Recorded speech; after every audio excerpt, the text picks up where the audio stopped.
Yahoo minasan, welcome back again with Mr. K di sini.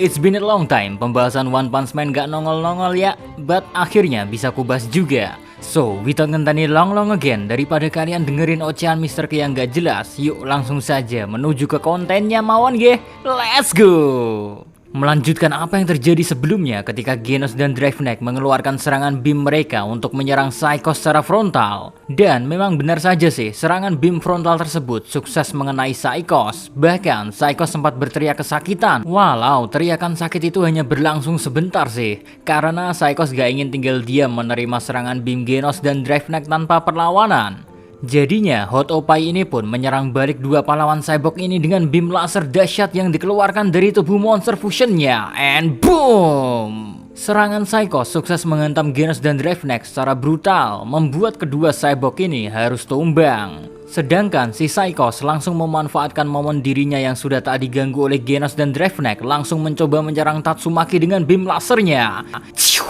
Laser melesat kencang menuju Tatsumaki. Untungnya sebelum serangan laser mengenai Tatsumaki ada lesatan batu yang berhasil mencegah beam laser Psycho mengenai Tatsumaki guys.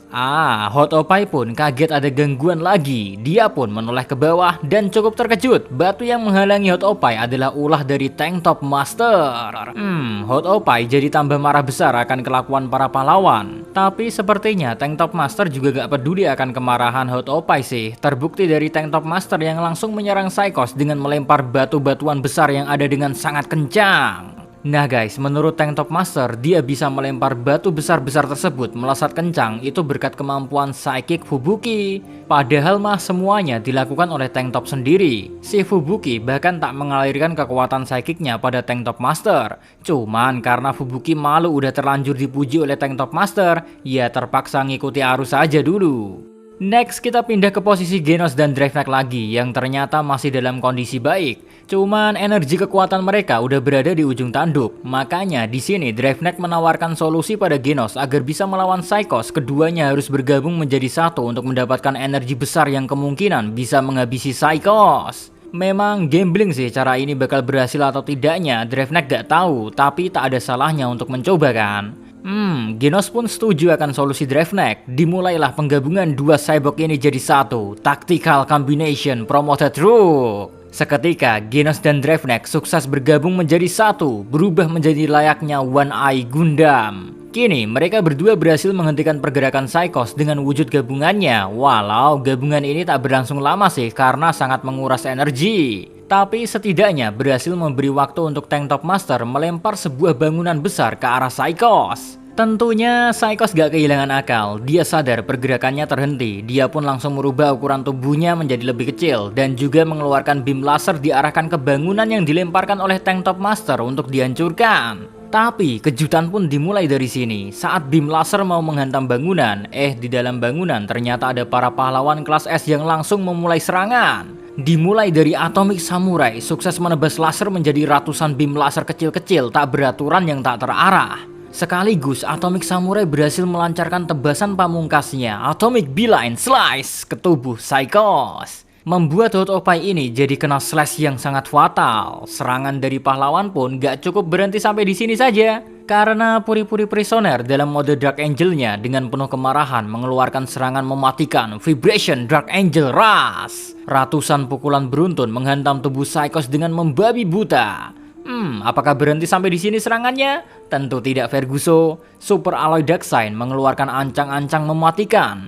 Tendangan yang bernama Super Alloy Missile pun dikeluarkan dan sukses menghantam tubuh Psycho membuat babak belur hingga darah tercecar kemana-mana. Salah satu bagian kulitnya saja sampai robek terlepas dari tubuh fusion Psycho. Tentunya robekan tersebut berhasil didapatkan oleh Dravenect karena sangat dibutuhkan untuk penelitian lebih lanjut. Kini kondisi tubuh monster fusion Orochi dengan Psycho gak bisa digunakan lagi. Jadinya Hot Opai memilih kabur saja meninggalkan tubuh monster Orochi. Untung ya Hot Opai memilih kabur ya, karena telat sedikit saja. Dapat dipastikan wanita seksi ini jadi penyetan gara-gara Silver Fang dan bom yang sudah berada di dekat tubuh monster Orochi melakukan serangan kombinasi mematikan. Whirlwind, Water Stream, Crossfang, Dragon Slayer Fist sukses membuat tubuh monster Orochi terbaring ke daratan. Tapi apakah tubuh monster Orochi benarkah berhasil dilenyapkan oleh serangan duo kakek-kakek? Kelihatannya tak sesimpel itu kawanku. Menurut Fubuki, semua ini belum berakhir karena kakaknya Tatsumaki masih menggunakan kekuatan psychic-nya untuk fokus mengakhiri pertarungan gila melawan asosiasi monster. Sayang, kita gak bisa melihat fokus Hot Lolly diarahkan kemana sebenarnya. Karena you know lah, momen dipindah ke si botak dan Manako, aka Mini Dajjal yang sedang berusaha menyelamatkan Flashy Flash dari reruntuhan batu-batuan. Terlihat semua bagian tubuh Flashy Flash berhasil terbebas dari bebatuan sih. Tinggal menyisakan lengan kanannya saja yang masih terjepit di bebatuan. Harusnya mudah bagi Flashy Flash untuk mengeluarkan lengannya. Tapi ninja pahlawan kelas S ini malah meminta bantuan Saitama untuk menyingkirkan sesuatu yang sangat berat yang menahan lengan kanannya untuk keluar. Ya, si botak pun mencoba menolong Flashy Flash dengan merogoh-rogoh benda yang membuat lengan Flashy Flash terjebak. Bingo, Saitama pun mendapatkan benda tersebut berbentuk box hitam yang mencurigakan. Si botak menimang-nimang box hitam tersebut guys. Tapi bingung benda apa ini sebenarnya. Daripada banyak berpikir, si botak kesayangan kita ini pun membuang box hitam tersebut dan fokus lagi untuk membantu Flashy Flash. Nah, menariknya nih ya, saat momen box hitam tersebut dibuang ke tanah, seketika tanah tersebut retak layaknya box hitam tersebut punya bobot yang super berat. Monako saja kaget bukan main, box hitam tersebut bisa menghancurkan tanah di sekitarnya. Nih monster mata satu pun penasaran mencoba mengangkat box hitamnya, tapi gak bisa-bisa karena beratnya memang gak berlogika. Lagian box hitam ini memang aneh sih, karena bentuk dan ukurannya sama dengan apa yang pernah Blaze bawa ketika menolong Tatsumaki di masa lalu. Mr. K akan bahas masalah ini di ngalor ngidul saja, biar plong hati para fans One Punch Man, oke? Sementara itu kita fokus kembali ke Saitama yang masih mencoba untuk menolong Flashy Flash yang kali ini malah ngeyel gak mau meminta bantuan Saitama karena takut si botak nanti matain.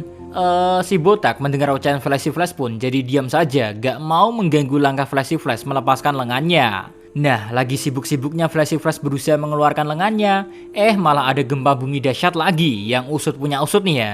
Ternyata penyebabnya adalah Tatsumaki yang sedang mengeluarkan kekuatan psychic-nya secara frontal.